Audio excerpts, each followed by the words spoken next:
하나님 말씀은 누가복음 3장 7절에서 20절까지 말씀을 같이 합독하겠습니다. 누가복음 3장 7절에서 20절까지 말씀을 같이 합독합니다. 요한이 세례받으러 나오는 무리에게 이르되 독사의 자식들아 누가 너희에게 일러 장차 올 진노를 피하라 하더냐. 그러므로 회개에 합당한 열매를 맺고 속으로 아브라함이 우리 조상이라 말하지 말라. 내가 너희에게 이르노니 하나님이 능히 이 돌들로도 아브라함의 자손이 되게 하시리라. 이미 도끼가 나무 뿌리에 놓였으니 좋은 열매 맺지 아니하는 나무마다 찍혀 불에 던져지리라. 무리가 물어 이르되 그러면 우리가 무엇을 하리이까? 대답하여 이르되 옷 두 벌 있는 자는 옷 없는 자에게 나눠줄 것이요 먹을 것이 있는 자도 그렇게 할 것이니라 하고, 세리들도 세례를 받고자 하여 와서 이르되 선생이여 우리는 무엇을 하리이까 하며 이르되 부과된 것 외에는 거두지 말라 하고, 군인들도 물어 이르되 우리는 무엇을 하리이까 하며 이르되 사람에게서 강탈하지 말며 거짓으로 고발하지 말고 받는 급료로 족한 줄로 알라 하니라. 백성들이 바라고 기다림으로 모든 사람들이 요한을 혹 그리스도신가 심중에 생각하니, 요한이 모든 사람에게 대답하여 이르되 나는 물로 너희에게 세례를 베풀거니와 나는 그의 신발끈을 풀기도 감당하지 못하겠노라. 그는 성령과 물로 너희에게 세례를 베풀 것이요 손에 키를 들고 자기의 타작마당을 정하게 하사 알곡은 모아 곳간에 들이고 쭉정이는 꺼지지 않는 불에 태우시리라. 또 그 밖에 여러 가지로 관하여 백성에게 좋은 소식을 전하였으나 분봉왕 헤롯은 그의 동생의 아내 헤로디아의 일과 또 자기가 행한 모든 악한 일로 말미암아 요한에게 책망을 받고 그 위에 한 가지 악을 더하여 요한을 옥에 가두니라. 아멘. 오늘 우리 오후 예배 시간에는요, 알곡과 쭉정이라고 하는 제목으로 같이 말씀을 나누도록 하겠습니다.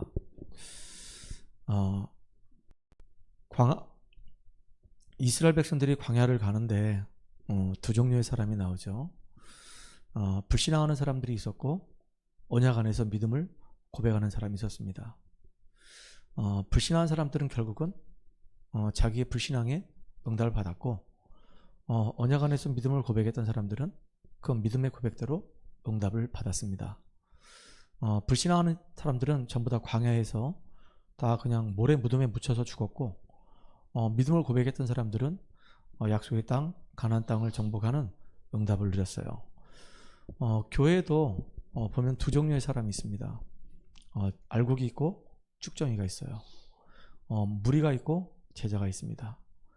이것은 뭐 사람이 판단하고 평가할 수 있는 것은 아닙니다. 저 사람은 무리 같다, 저 사람은 제자 같다. 아니요. 제자 같았는데 어느 날 보니까 무리가 되기도 하고요, 무리 같은데 어느 날 보니까 제자가 되기도 합니다. 오네시모라고 하는 사람이 있는데, 이 사람은 빌레몬 집에서 사실은 하인으로 있었죠. 근데 그 집에 물건을 훔쳐서 도망가다가 걸려가지고 감옥에 들어간 겁니다. 거기서 누구를 만나냐? 바울을 만나게 된 거예요. 그래서 오네시모를 두고 무익한 종이었으나 이제는 신복이 됐다라고 얘기합니다. 그리고 이 오네시모가 사실은요, 그 골로새 교회에 나중에 중요한 목사님 역할도 하죠. 보세요. 이 사람이 제자다, 이 사람 무리다, 우리는 판단할 수 없지만 항상 두 종류의 사람이 있다는 것을 여러분들이 늘 기억하시기 바랍니다. 특별히 오늘 우리가 서론적으로 질문 몇 가지를 좀 해야 됩니다. 그 첫 번째 질문이 뭐냐면, 왜 우리는 복음을 들어야 되냐 이거예요.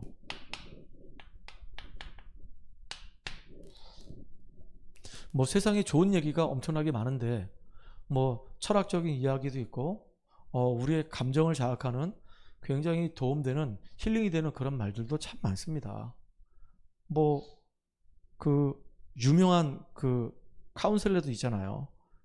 그리고 이제 많은 사람들의 이 감정을 이렇게 어루만져 주고 대화를 이렇게 잘 할 수 있도록 돕는 이런 강사들도, 교수님들도 상당히 많습니다. 근데 왜 우리는 복음을 들으냐 이거예요. 왜 우리는 복음을 들으냐 이겁니다. 복음이 아니고는 창세 3장의 이 근본 문제가 해결이 안 됩니다.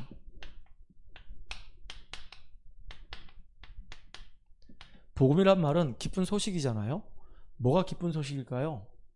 우리를 구원할 구원자가 이 땅에 오셨다. 그분이 십자가에서 우리가 해결하지 못하는 인생 문제를 다 끝내버리셨다. 부활하신 그 주님이 지금 믿는 우리 속에 우리와 함께 하신다. 그래서 이 복음이란 말은 사실은 생명이란 뜻이에요. 복음이 아니고는 이 영적 문제를 우리가 해결할 수가 없어요. 그래서 하나님은 처음부터 아담과 하와한테 구원의 길을 이야기하셨던 겁니다. 그럼 우리가 예수를 믿고 구원받았으면 됐지 뭐 하려고 우리가 교회를 가냐 이거예요. 원주에만도 교회가 기독교 연합회에 등록된 교회만 400개 교회래요. 우리 교회는 아직 등록이 안 됐지만은 이렇게 등록이 안 된 교회까지 합치면은 500개 교회가 넘는다는 겁니다. 원주에만도 이렇게 교회가 엄청나게 많아요. 근데 아니 우리가 복음 듣고 구원받고 생명 얻었으면 됐지 왜 우리가 교회를 가야 되냐 이겁니다. 교회를 가야 될 가장 중요한 이유들이 있어요. 여러분들이 꼭 기억하셔야 됩니다. 우리가 교회를 가야 하는 것은요, 이 교회가 바로 영적 문제 해결하는 곳입니다.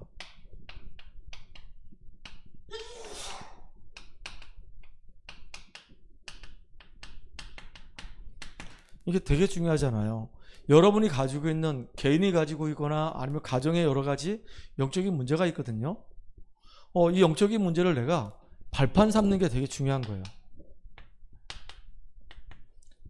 나에게 있는 영적인 문제를 발판 삼아라. 그리고 우리가 교회 가는 이유가 사실은요, 예배 때문에 가는 거잖아요. 우리가 이 복음의 이 말씀을 계속 듣는 가운데 복음이 우리 안에 각인되어지고 이게 뿌리 내려지면 그때서야 비로소 사실은 영적인 문제에서 우리가 완전히 해방돼 버린단 말이에요. 아니 이스라엘 민족들이 6월절 어린 양이 피 바르고 출애굽했다니까요. 구원받았어요. 근데 광야의 여정을 가는 동안에 결국은 광야 교회가 없으니까, 교회 중심의 삶이 아니니까 영적 문제가 치유가 안 되는 거예요. 잘못된 생각들, 잘못된 경험들, 이상한 체질들 막 다 드러나는 겁니다. 그러니까 내 개인에게 드러나고 있고 가정에서 드러나는 영적 문제들은 진짜 발판 삼아서 이것을요, 내가 발판 삼아서 다른 사람을 살리는 도구로 우리가 쓰임받도록 하려면은 진짜 예배를 통해서 이 복음이 내 안에 뿌리가 온전하게 내려져야 되는 겁니다.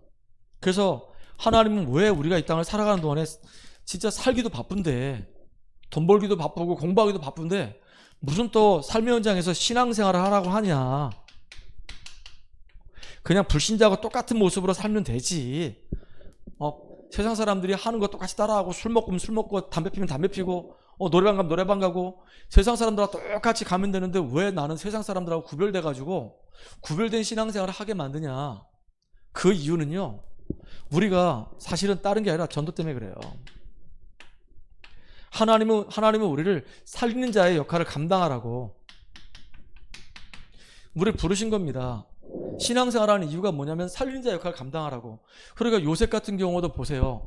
노예로 가도 상관없었고 감옥 가도 상관없었던 이유가, 요셉은 이미 구원받아서 하나님 함께 했잖아요. 그리고 어떤 현장에 가든 간에 그 현장에서 속지 않았어요. 자기에게는 모든 현실을 다 발판을 만들어가지고 내가 있는 현장에서 하나님의 영광이 드러나도록 빛이 비추는 역할을 감당했단 말이에요. 그러니까 이거 정말로 중요한 질문입니다, 여러분들. 나는 왜 복음을 자꾸 들어야 되는가? 왜 이 땅에 많은 사람들이 복음을 들어야 되는가? 왜 예수가 정말로 그리스도라는 이 복음을 들어야 되는가? 영적 문제 그리스도 복음 아니면 해결 안 돼요.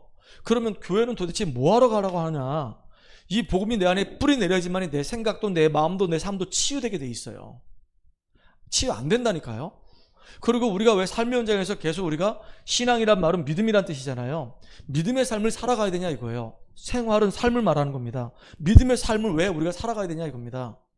하나님은 우리를 구원하실 때 이렇게 영적으로 답이 없는 사람들을 살려내기 위해서 하나님이 우리를 그렇게 우리 삶의 현장에서 믿음의 삶을 살라고, 불신앙의 삶을 살지 말고, 염려하는 삶을 살지 말고, 고민하고 갈등하는 삶을 살지 말고 진짜 믿음의 삶을 살라고 하나님이 저와 여러분을 인도에 가시는 거란 말이에요. 이해 가십니까? 진짜 이 축복을 누리는 저와 여러분들이 바랍니다. 자, 오늘 본론을 보게 되면요, 오늘 세례 요한이 등장합니다. 근데 이 세례 요한이 누굴까요? 여러분, 이 세례 요한이 누구예요? 우리가 누가복음 처음에 이 뚜껑 열고 할 때부터 이제 나왔잖아요. 세례 요한은요, 그 당시에 제사장의 아들입니다.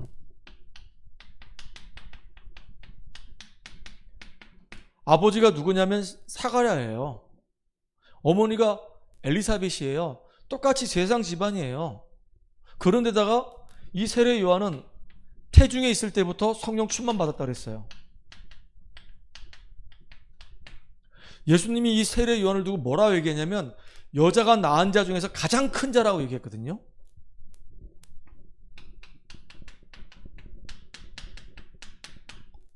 그런데다가 이 세례 요한이 했던 역할이 바로 뭐냐면 주의 길을 예비하는 그 일을 했단 말이에요. 하나님 나라의 일을 이루기 위해서 하나님께 선택받은 나시린이 바로 누구냐? 이 세례 요한이에요. 대단한 사람이잖아요. 이 세례 요한이 사역을 시작하면서 뭘 고백했냐? 바로 최초로 그리스도를 고백한 사람입니다.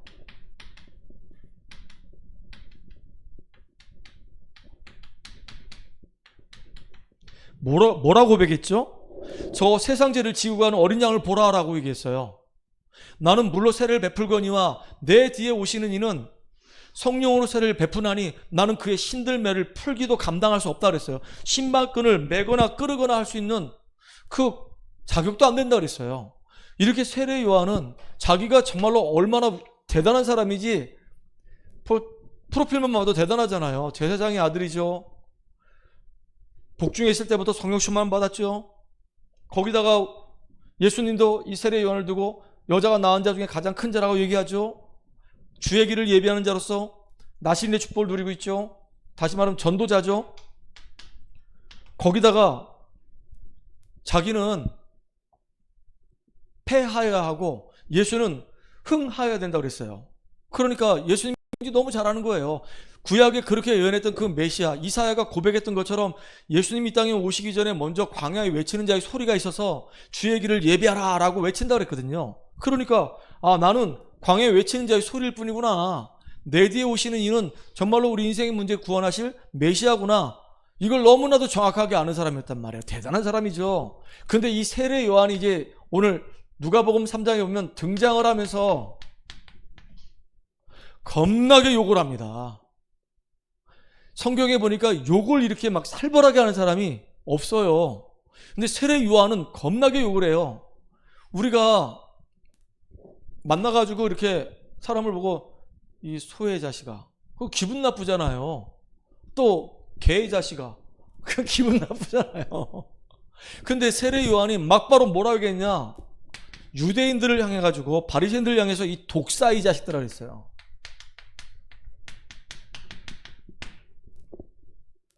독사는 뱀이잖아요. 뱀의 자식이란 말이야. 반대로 얘기하면 요한복음 8장 44절에 보니까 마귀의 자식들아 그랬단 말이에요. 왜 그럴까요? 유대인들은요, 전통, 율법, 규례 너무 잘 지켜. 완전히 삶은요, 엘리트적인 삶이에요. 기가 막히게 잘 지켜요. 누가 보더라도 흠 하나 없어. 깔끔해, 깨끗해. 얼마나 클리어하게 삶을 사는지 몰라. 그런데 안타까운 게 뭐냐면 이 유대인들이 결국은요, 복음을 가로막아.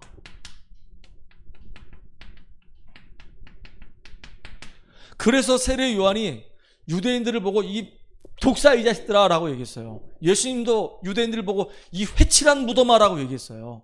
겉으로 볼 때는 멀쩡하게 보이는데 보니까 그 속은 썩어서 지금 죽어져 가고 있단 말이에요.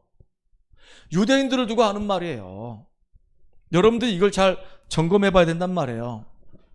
그러면서 뭐라고 얘기하죠? 합당한 열매를 맺지 아니하면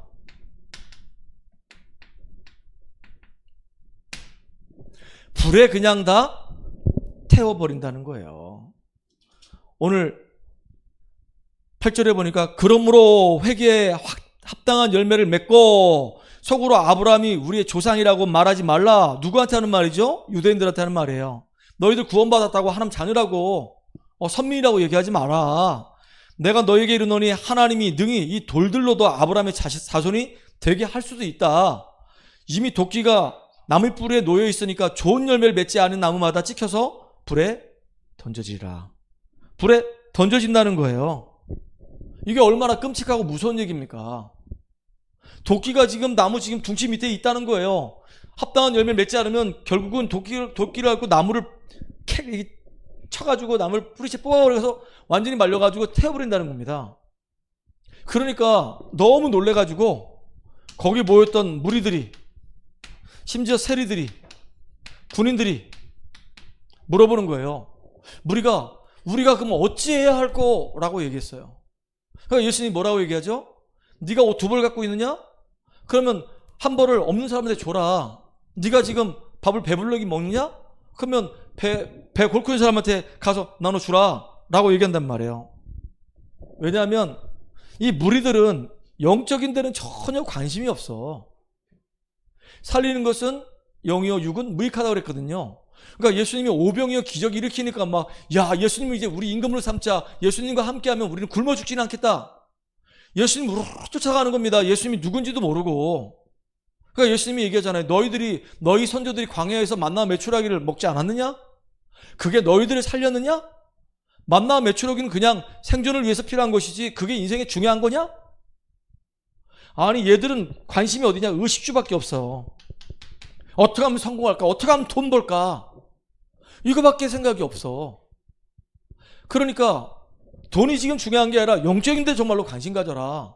불쌍한 사람 구제해줘라가 아니라 그 사람을 도와줄 수밖에 없는 그 이유와 그 현실을 보라, 그 얘기예요. 영적인 문제 때문에 시달리고 고통받는 그 사람들 보라, 그 얘기입니다.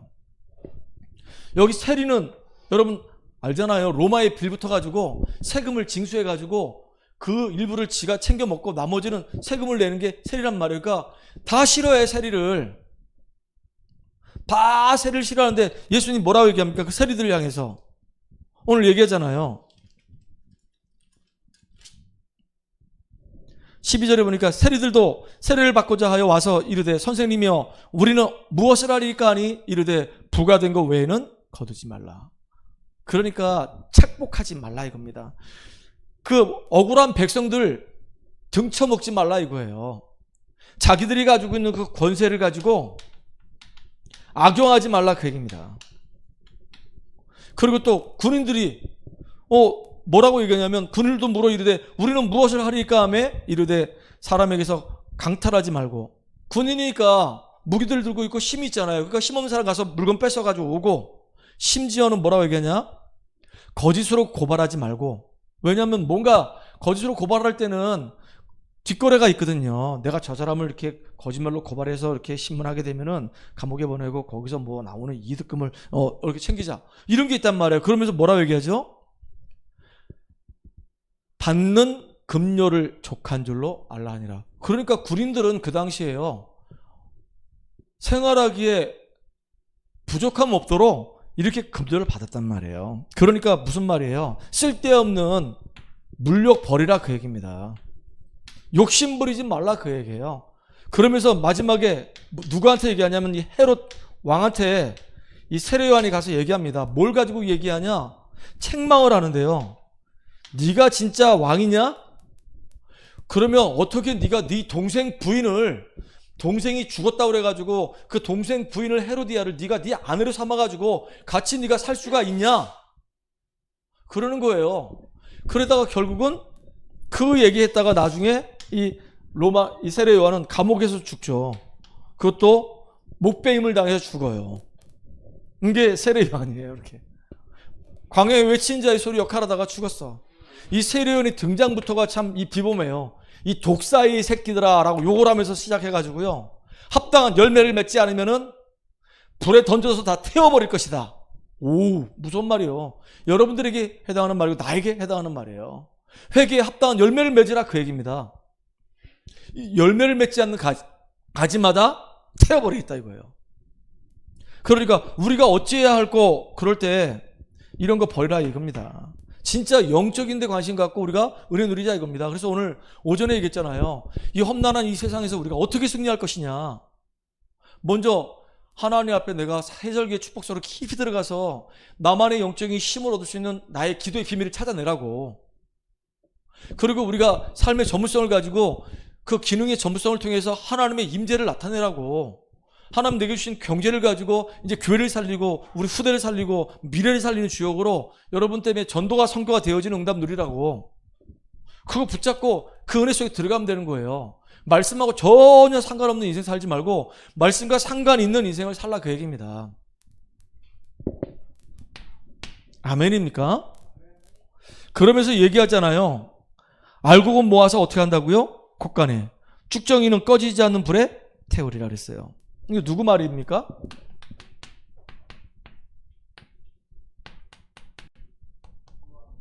이게 세례 요한이 한 말이에요. 여러분 진짜 우리가 복음을 정말로 깨달았다면 우리의 과거, 현재, 미래의 모든 문제 끝난 겁니다. 원죄에서 해방되고 사단의 이 권세에서 해방되고 운명에서 빠져내고 지역 권세에서 완전히 해방돼서 이제 하나님과 함께하는 진리 안에서 참된 자유를 누리는 자가 된 거예요. 이게 정말로 진짜 복음을 깨달은 거거든요. 근데 진짜 복음에는 사람들이 관심이 없어. 어디에 관심이 있냐? 전부 다 이상한 쪽에 관심이 있어요. 율법주의에 관심이 있어요. 여러분 복음 없으면요, 복음 못 누리면요, 맨날 맞다 틀리다 이거 갖고 싸운단 말이에요. 율법주의에 빠져요. 율법이 나쁜 건 아닌데 율법주의에 빠져버린단 말이에요. 복음 없으니까 영적 문제에 막 시달릴 거 아니겠습니까? 막 시달리다 보니까 자기의 영적 문제 해결해 보려고 막 이리 뛰고 저리 뛰고 이거 찾아보고 저거 찾아보다가 나중에 신비주의로 빠져버려요. 뭔가 자꾸 체험해요. 근데 인생 문제는 해결이 안 돼. 가정도 안 되고 자 개인도 안 돼. 진짜 안타깝잖아요. 여러분 정말로 참된 복음을 알지 못하면요, 세상적인 방법으로 삶을 살아가기 때문에 이 사람은 믿음 고백이 아니라 늘 인본주의 쓸 수밖에 없어요. 사람의 말, 사람의 생각. 그러니까 진짜 복음이라고 한다면 우리가 완전히 우리 삶에서 우리가 응답을 받고 승리할 텐데 진짜 복음이 아니란 말이에요. 유대인들이 지금 율법주의에 빠져있고 신비주의에 빠져있고 인본주의에 빠져있단 말이에요.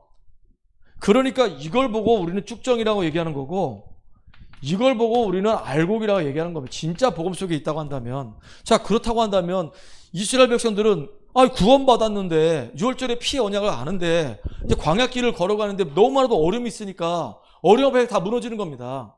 쭉정이가 아닌데 쭉정이같이 사는 거예요. 불신자가 아닌데 신자가 불신자처럼 산다니까. 그거 얼마나 억울해요. 그래서 여러분의 삶이 쭉정이 같은 삶이 말고 알곡의 삶을 살아라 그 얘기예요. 성령 충만함 누리고 영적인 힘을 얻고 진짜 내가 있는 현장에서 10배의 노력은 못한다 하더라도 사람들에게 사랑받고 인정받고 칭찬받을 만큼, 그래서 쟤는 교회 다니는 애래, 쟤네 아버지가 목사님이래, 그러면 와 진짜 뭔가 다르다 이렇게 영향력을 줄 수 있는 알곡의 역할을 하라 그 얘기입니다. 쟤는 진짜 왜 여기 오는지 모르겠어. 진짜 없었으면 좋겠어. 빨리 그냥 퇴사했으면 좋겠어. 쟤는 2번 다시 만나고 싶지 않아. 징글징글해. 그러면 이제 그거는 축정이가 되는 거야, 축정이. 알겠습니까? 갑자기 너무 웃긴다. 그래서 여러분 결론인데요. 이상하게 오늘 날이 더워서 좀 일찍 끝낼게요. 누구나 다 개인 영적 문제 다 있어요. 영적 문제가 크게 있든 작게 있든 누구나 다 있습니다. 근데 이 영적 문제는 아까도 얘기했지만 복음이 아니고는 절대로 이게 해결이 안 된단 말이에요. 그래서 여러분들 이 복음의 은혜 속에서 영적 문제 치유됐다고 한다면 이걸 진짜 여러분들 발판 삼으시기 바랍니다. 왜냐하면 이걸 내가 발판 삼지 않으면요, 내 후손이 똑같은 영적인 문제 때문에 무너져요. 한 번은 현장에서 만난 한 사람이 있는데 이 사람이 나한테 울면서 얘기한 겁니다. 목사님, 저는 이상해요. 너무 힘들어요. 왜요? 아버지가 우리 형제들을 그렇게 술 먹고 어머니 괴롭히고 우리 형제들 괴롭히고 우린 늘 도망다니고 그랬습니다. 아버지는 그냥 보통 알코올 중독자 아니라 심각한 알코올 중독자입니다. 사람들은 술 먹으면 몸을 가누지 못하면 그냥 자는데 우리 아버지는 술만 먹었다 그러면 무슨 힘이 그렇게 나는지 엄마 두들겨 패고 자기들 두들겨 패고 막 밤새도록 뭔가 기분이 안 풀렸는지 막 고압을 고래고래 지르고 아주 그냥 동네 부끄러워서 살 수가 없어요. 그래서 저하고 형하고 아예 딱 손가락 딱 깍지 걸고 약속했어요. 우리는 진짜 어른 되면 절대로 저렇게 살지 말자 그랬는데 어느 날 보니까 자기 형이 알코올 중독자 돼 있고 자기도 알코올 중독자가 돼서 자기 부인을 때리고 있고 애들 때리고 있는 거예요. 그러니까 이 영적 문제가 이 치유가 안 되면요, 이게 자녀에게 그대로 대물림된다니까요. 참 이게 너무 무서운 거예요. 그래서 빨리 이걸 발판 삼고 이 속에서 우리가 증거를 붙잡아야 되는 겁니다.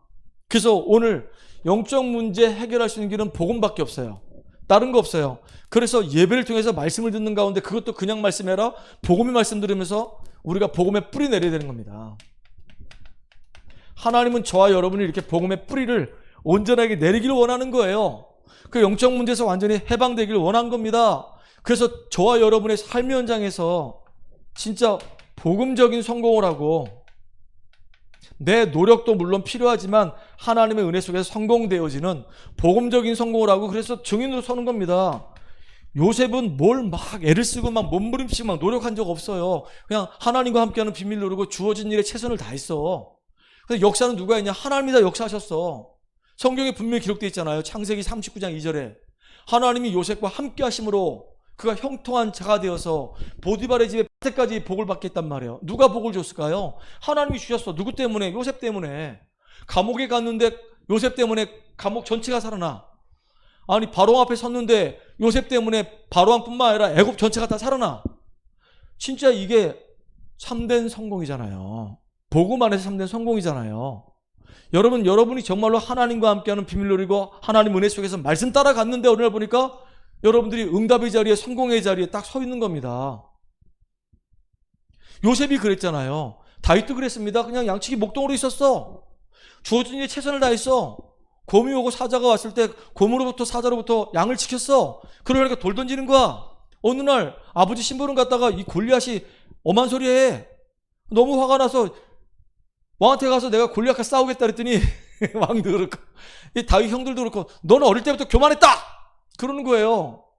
자, 진짜 진짜 웃기는 거 있죠. 나이도 어린 요만한 애를 데리고 얘가 전쟁터에 나가겠다는데 그걸 또 내보내. 그 자기 갑옷을 주고. 근데 그 갑옷이 맞겠습니까? 어린아이가 큰 어른 그 갑옷을 입었는데 그게 맞겠냐고. 하나도 안 맞고 덜그덕 귀찮지. 다 벗어버리고 다 필요 없다고. 나는 이 물매만 갖고 가면 된다고. 돌 5개 하고. 그래서 물매 하나로 그냥 막바로 깨부셔버렸다는 얘기예요.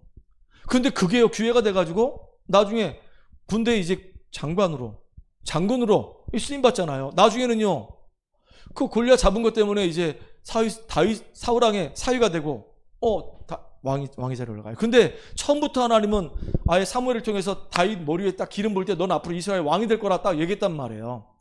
처음부터 자기의 미래 끝을 봤어요. 성공의 자리, 응답의 자리, 축복의 자리에 들어설 걸 알았단 말이에요. 그러니까 여러분들 진짜 복음적인 성공을 하는 렘넌트들 되기 바랍니다. 하나님 주신 그 힘을 얻고 그 은혜 속에서 그 지혜를 가지고 학업을 하고 일도 마찬가지예요. 그런 축복 누리는 여러분 되기를 주의 이름으로 축복합니다. 살아계신 하나님께 감사와 영광을 돌립니다. 이 땅에는 교회 안에 알곡과 쭉정이가 있는데 정말로 우리가 쭉정이 같은 인생이 되지 않게 하시고 복음 안에서 영적인 힘을 얻으며 삶에 하나님이 함께 하신 증거가 나타나며 이제 교회를 살리고 렘넌트를 살리고 미래를 살리는 주역으로 알곡의 역할을 감당하는 축복의 정인으로 서도록 주님 인도해 주시되, 우리 안에 있는 이 개인의 영적 문제가 이제 복음 안에서 치유되어지고 발판되어지고, 그래서 다른 사람 살릴 만큼 복음이 내 안에 뿌리 내려질 수 있도록, 그래서 정말로 복음적인 성공을 하는 자로 인도받게 하여 주시옵소서. 예수님의 이름을 감사하며 기도합나이다. 아멘.